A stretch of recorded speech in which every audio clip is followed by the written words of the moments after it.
Folks are looking at the drones Paulie Detmers. First one I want to talk about is this one.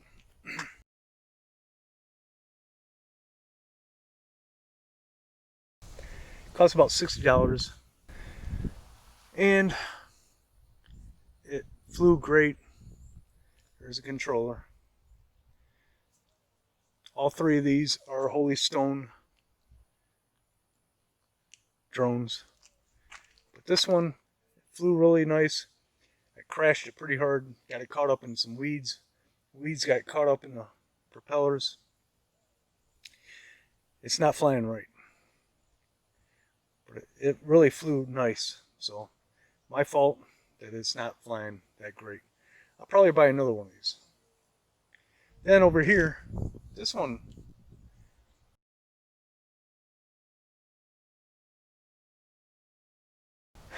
believe it or not, costs about $76. It flies really good. I like it. It's light. Both of this one and this one weigh about 4 ounces each. So if it's windy, you're never going to fly it. I mean, you don't want to ever fly a drone in the wind. But these two are fun.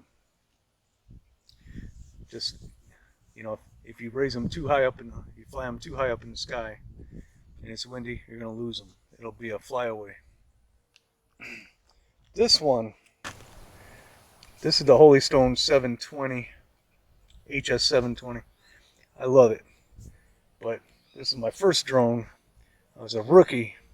And as you can see, there's some malarkey right there.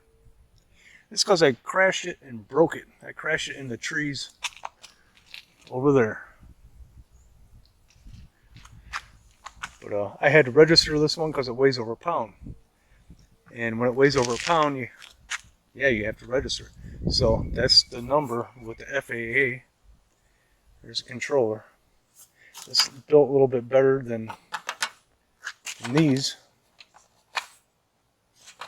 These are little lightweight kind of things. This one's kind of heavy. It's got an on-screen display. And you can put your phone up on here and watch live feed video, as well as these two. They both got the same. But this one is really cool. So let's check out some footage of these drones. This one still flies really fine. Being broken here and then I had to glue it like that means I can't put it in the case because these arms fold in. I'm not going to be able to fold that one in. I'd rather be able to fly it than have it in a case. This one does not fold. This one does, but it didn't come with the case. All right, let's take a look at some of the footage.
These drones are amazing!